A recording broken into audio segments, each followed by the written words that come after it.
naman, andun yung alternative formula which is majority-minority, okay.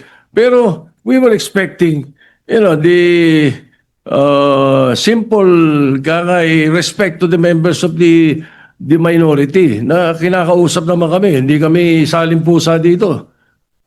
We can make this easy for you and we can make it also difficult for you. We leave it up to you, Mr. President. My objection stands. I don't think we should continue with the election until we have discussed this properly, Mr. President. Mr. President, if I may, Mr. President, thank you, Mr. President. Mr. President, God is my witness.